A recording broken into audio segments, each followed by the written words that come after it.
আমরা স্বাভাবিক অর্থে যেটা জানি তা হলো যে গোপন করা, ঢেকে রাখা, আড়াল করা,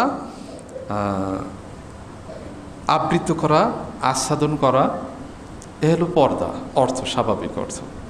এখন পর্দা অর্থ আমরা কি বুঝি? পর্দা অর্থ আমরা বুঝি বুরকা পরা।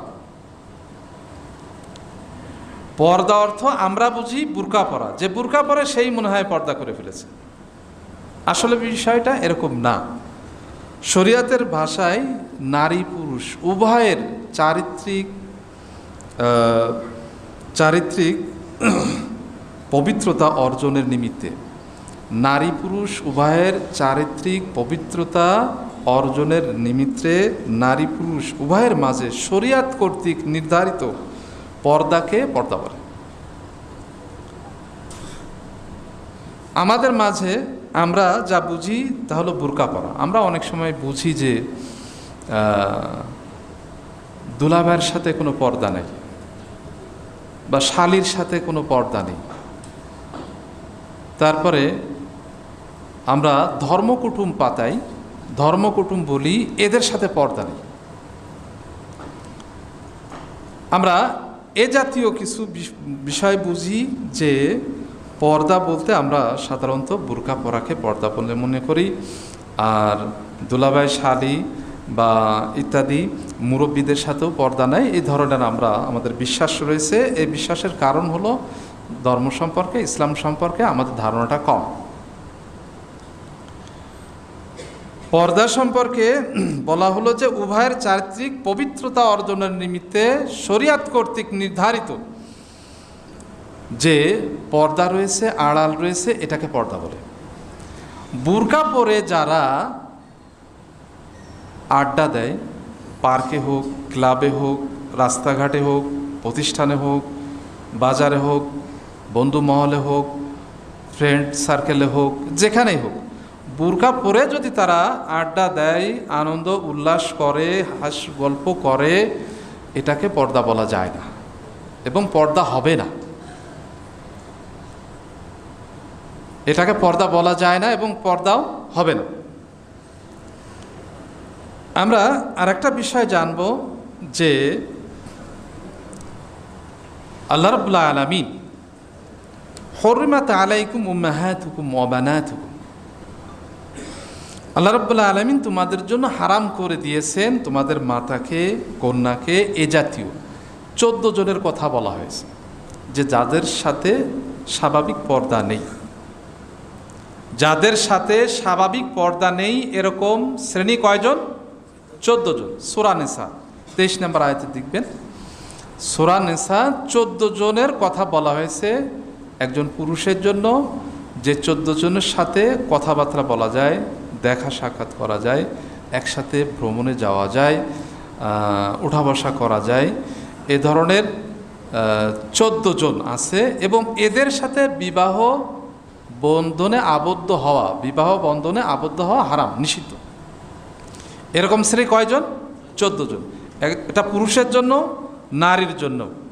এই 14 জন কে কে, এটা আগামী জুম্মায় আপনারা বলবেন না আমি আজকে বলে দেব? কি বলেন? ওয়াজ তো শুধু আমরাই করি, আপনারা একটু করবেন মাঝে মাঝে, কি বলেন?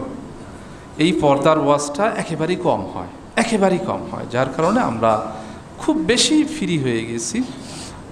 বেশি ফ্রি হয়ে যাওয়াতে কি ক্ষতি সেগুলো হয়তো আলোচনায় আসবে। তো আজকে আমি একটু বলি, আগামী জুমা ইনশাল্লাহ আমি শোনার চেষ্টা করব। প্রয়োজনে আমি মসজিদের বারান্দায় 14 জনের নাম লিখে দেব, অথবা আমি বলেছি যে সূরা নিসার 23 নম্বর আয়াতটা একটু পড়বেন। এবং ওগুলো থেকে স্যার, শিক্ষক, এটা বাবার সমতুল্য, ম্যাডামরা মায়ের সমতুল্য, তো এদের সাথেও কিন্তু পর্দার বিষয় রয়েছে, এদের সাথেও পর্দার বিষয় রয়েছে। শিক্ষক হলেই যে তিনি বাবা হয়ে যাবেন এমনটি না, তার সাথে পর্দা করা যাবে না এমনটি না। তার কারণ আমরা দেখতে পাই বিভিন্ন দুর্ঘটনা আমরা দেখতে পেয়েছি এ যাবৎকাল, আরও নতুন নতুন দেখতে পাবো হয়তো। যদি এই পর্দার অনুসরণ না করি তাহলে আমরা এ ধরনের দুর্ঘটনা দেখতে পাবো। 14 জন পুরুষ, পুরুষের জন্য 14 জন নারী যাদের সাথে বিবাহ বৈধ নয়, তাদের সাথে কথা বলা যায়, তাদের সাথে একসাথে খাওয়া যায়, ওঠা বসা করা যায়। তবে এদের সাথেও কিছু পর্দা রয়েছে।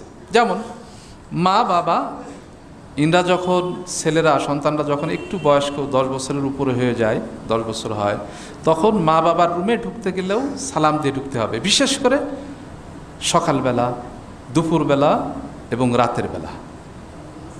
এই বেলায় এই 3টি বেলার কথা কোরআনে এসেছে।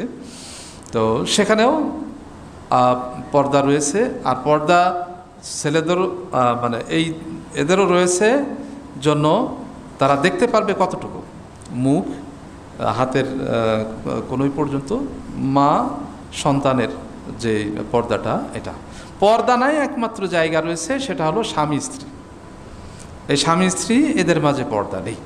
এছাড়া পর্দা রয়েছে, পর্যায়ক্রমে পর্দা রয়েছে 14 জন, যার ভিতরে কুটুম নেই, ধর্মকুটুম নেই। এবং আমরা শালি, তারপরে সুমন্দি অথবা দুলাভাই, এই জাতীয় লোকরা কিন্তু এই 14 জনের ভিতরে নেই। আমরা দেখতে পাই যে প্রথমে পুরুষের জন্য মা, ফুফু, খালা, মা, ফুফু, খালা, তারপরে শাশুড়ি, দুধ মা, দুধ বোন, তারপরে আপন বোন, নানি, দাদি, নাতনি, কন্যা, তারপরে ভাতিজি, পুত্রবধূ বা ছেলের বউ, ভাগ্নি। এই 14 জন পুরুষের জন্য হারাম, বিবাহ বন্ধনে আবদ্ধ হওয়া হারাম। এরা ছাড়া বাদবাকি যারা আছে ক্ষেত্র বিশেষ হারাম হয় কোনো কোনো ব্যক্তি, তো তাদের সাথেও অবশ্যই পর্দা করতে হবে। আর নারীর জন্য 14 জন, তারা হলো বাবা, চাচা, মামা, শ্বশুর, ভাই, আপন ভাই আর কি, তারপরে দাদা, নানা, সব আপন, নাতি, তারপরে দুধ ভাই, তারপরে আপন ছেলে, ভাতিজা, বোনের ছেলে, তারপরে মেয়ের জামাই, তারপরে দুধ ছেলে বলতে যেই নারী কোনো ছেলেকে শিশু বয়সে দুধ পান করাইছে, শিশুকে দুধ পান করাইছে, সে বড় হয়ে গেছে, তো সেই মাকে সে বিবাহ করতে পারবে না, তার সাথে কথা বলতে পারবে, দেখা সাক্ষাৎ করতে পারবে। তো পুরুষের জন্য 14 জন, নারীর জন্য 14 জন। এর বাইরে যারা আছে তাদের সাথে অবশ্যই পর্দা করতে হবে। তো এখন ওই যে প্রথমে বলে আসলাম যে ওয়াকারনা ফি বুয়ুতিকুন্না, তোমরা বাড়িতে অবস্থান করো, পর্দা করো, বাড়িতে অবস্থান করো। পর্দা করা মানে বাড়িতেই অবস্থান করা, আর কোনো কাজ নেই। কিন্তু এটা বুঝলে ভুল হবে। রাসূল সাল্লাল্লাহু আলাইহি ওয়াসাল্লামের স্ত্রী